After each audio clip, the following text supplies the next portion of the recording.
Presiden kan nggak tahu secara teknis. Jangan sampai nanti bola panasnya dilempar ke Pak Presiden, seolah-olah Bapak Presiden yang punya tanggung jawab. Ini terus terang saja, kalau kita lihat petanya itu nggak ada perubahan, Pak. Jadi antara 2019 sampai 2024 nggak ada yang beda. Harusnya yang dipaparkan, yang disampaikan kepada kami itu adalah citra satelit per tahun. Ada aktivitas apa di situ? Sehingga di sini dijelaskan pada kurun waktu 5 tahun 2019 sampai dengan 2024 terjadi perubahan tutupan lahan dari hutan menjadi non hutan seluas 21.476 hektar terjadi dalam kawasan hutan seluas 12.159. Kalau dipresentasikan 56,61%. Ini nggak kecil angkanya.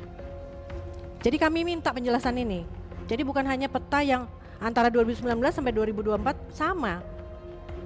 Jadi kami banyak yang awam di sini Pak Menteri, tapi kalau memang dihadirkan data secara detail akan kami pelajari.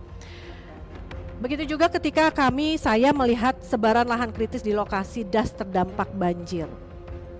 Kalau kita perhatikan satu-satu, ini dalam kawasan hutan hektarnya dibandingkan dengan luar kawasan hutan, ini ada yang signifikan sekali luasnya.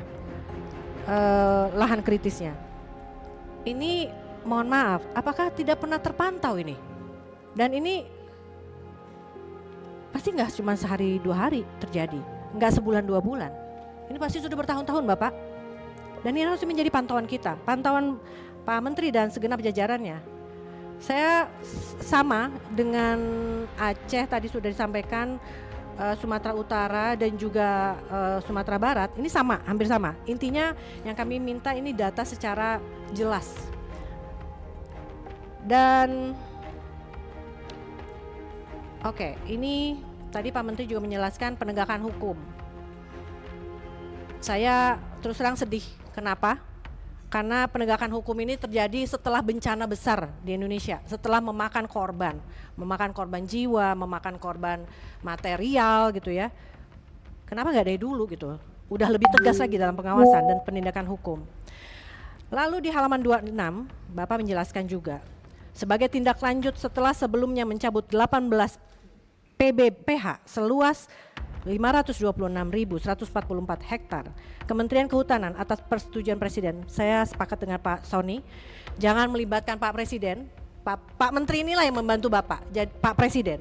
Jadi nggak usah melibatkan harus persetujuan beliau, harusnya Pak Menteri, kan kalau Presiden kan nggak tahu secara teknis. Pak Menteri yang membantu beliau. Jadi saya sepakat, jangan sampai nanti bola panasnya dilempar ke Pak Presiden, seolah-olah Bapak Presiden yang punya tanggung jawab. Akan mencabut sekitar 20 izin PBPH berkinerja buruk seluas 750.000 hektar se-Indonesia, termasuk di 3 provinsi terdampak banjir. Ada pertanyaan lagi dalam diri saya.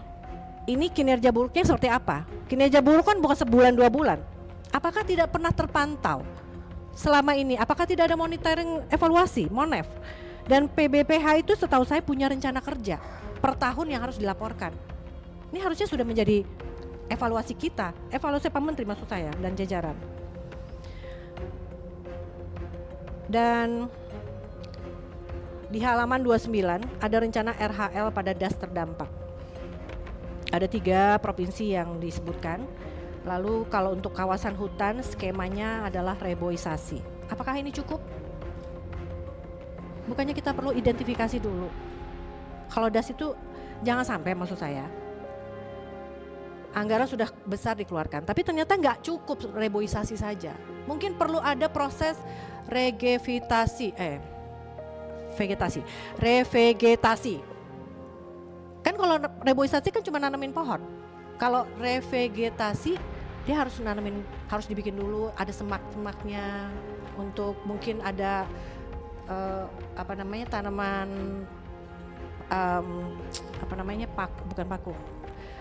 paku-pakuan.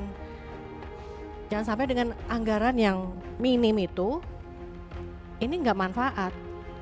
Jadi saya mau nanya nih, apa cukup dengan reboisasi skemanya untuk rencana RHL pada das terdampak? Saya pikir ini terlalu dini, harusnya identifikasi dulu Pak. Dan berkaitan dengan anggaran, saya pernah berkomunikasi dengan teman-teman di teman-teman di kehutanan, dinas kehutanan, bahwa nggak juga harus kita terpaku dengan anggaran yang ada dari APBN, juga bisa melibatkan swasta yang bertanggung jawab.